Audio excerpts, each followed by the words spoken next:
Greetings, my fellow YouTubers. I'm Dole, aka the Big D of Big D's Entertainment Rankings and Reviews, with my final review of the Halloween franchise, at least for now.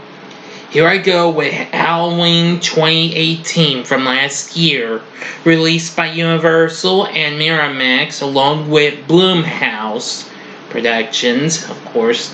So that was already big at the time for doing Happy Death Day and Get Out, plus maybe a few others, but anyway,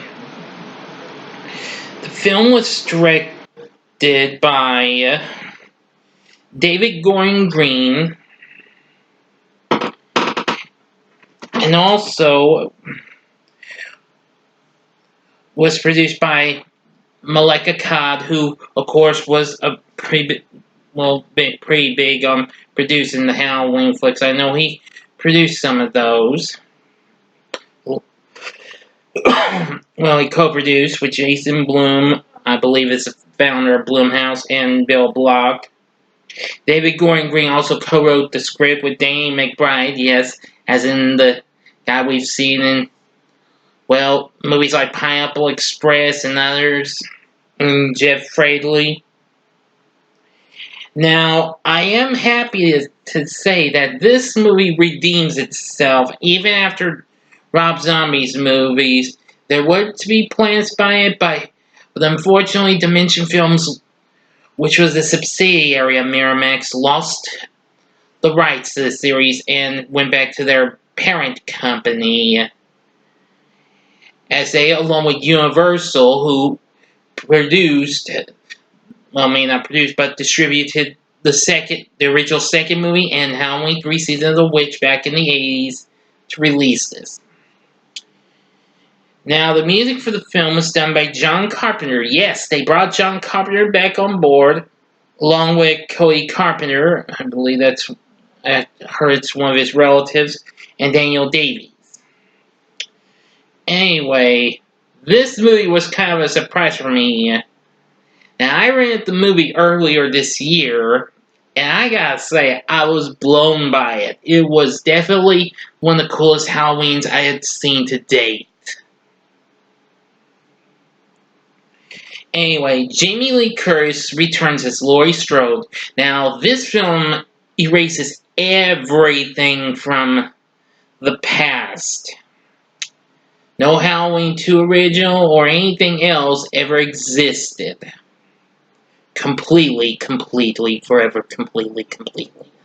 I'm just being funny with y'all. But anyway, it's before Halloween. Michael Myers, who was admitted to Warren County Smiths Grove Sanitarium shortly after his killing spree in Haddonfield, is being prepared to be transferred to a new facility, and two podcasters, Aaron and Dana, interviewed Dr. Sartain, who is the new Dr. Loomis of this flick, and was a former student of Loomis's until he had passed away, and before meeting with Michael to gain some insight into his past actions.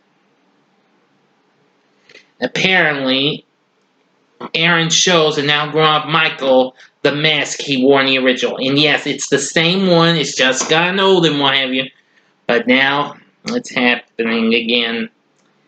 And soon, we get our title card now, which is really cool. We get to see a reversed pumpkin in action, which I thought that was awesome. And the cool version of the theme song, which that was cool too. Meanwhile, in Haddonfield, Laurie is living an isolated life with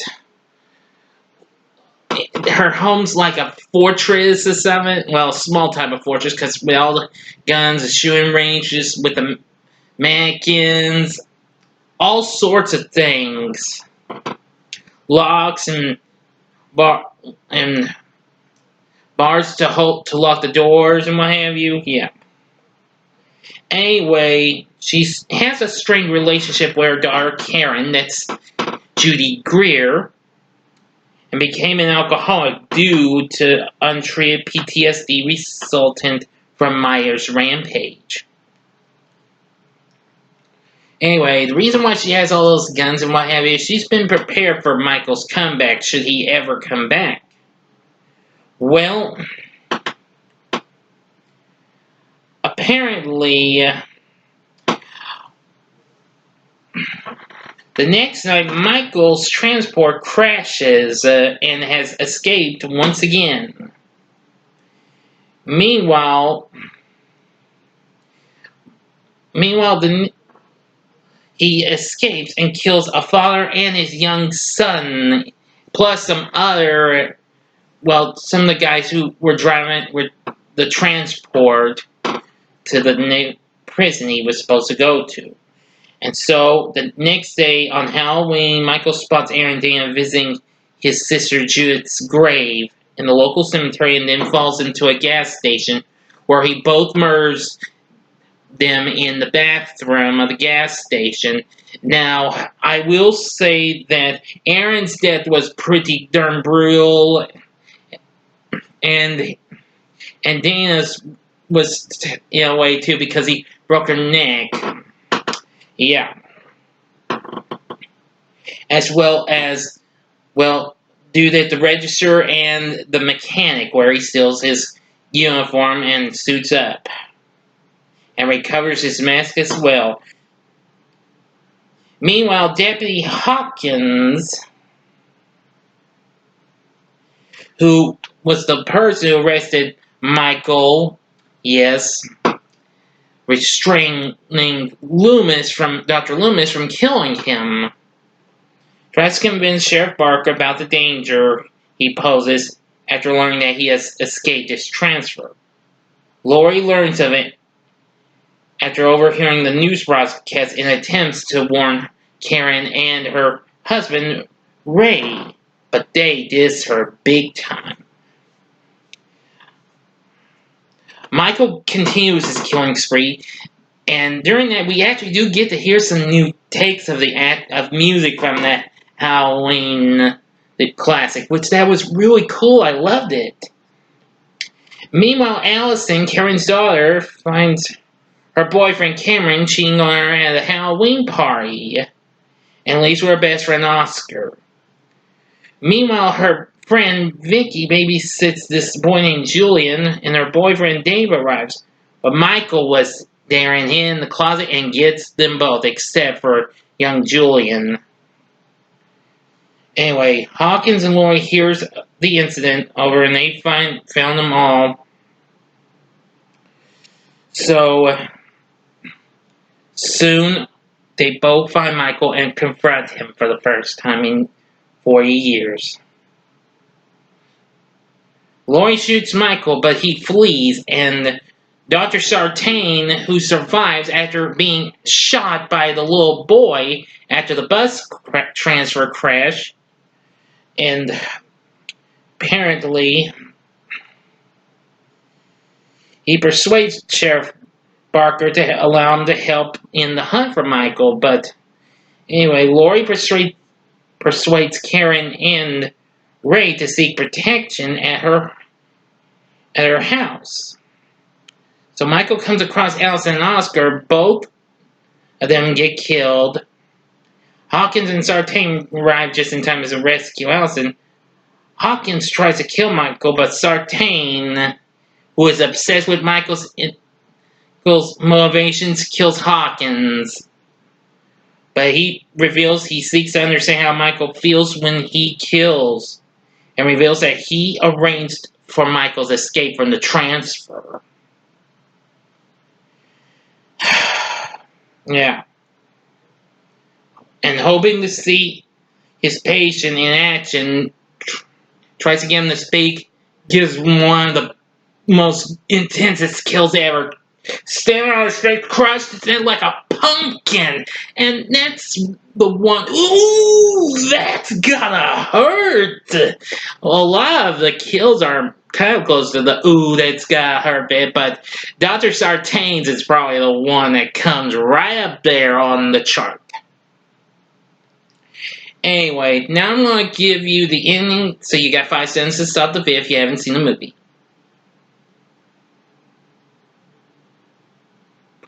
Okay, now the ending, I'm going to say, is pretty good. As Allison manages to get away, Michael kills the 2 deputies who are a bit of comic relief, much better than those awful deputies in Halloween 5. If you haven't seen my review for it, watch and you'll know what I mean. Well, Michael arrives at Laurie's house, but kills Ray.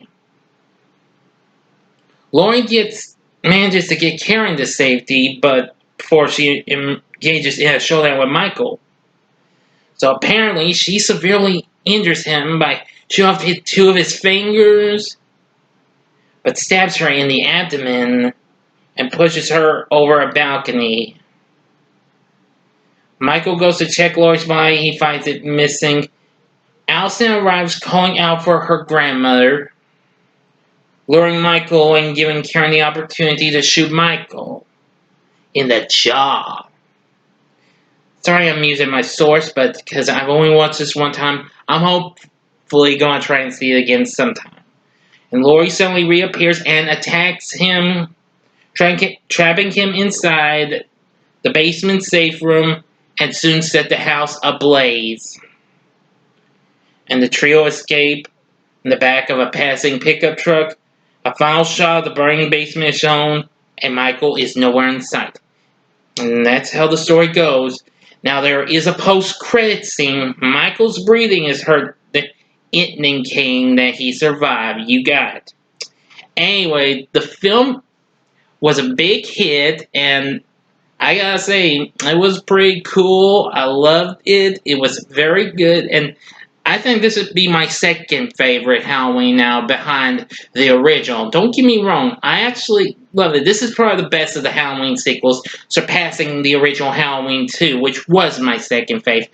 But you'll find out if it really does beat or not when I do a ranking of it, which I am going to put the ranking on hold for now. I'll be doing the new Halloween ranking this Halloween itself.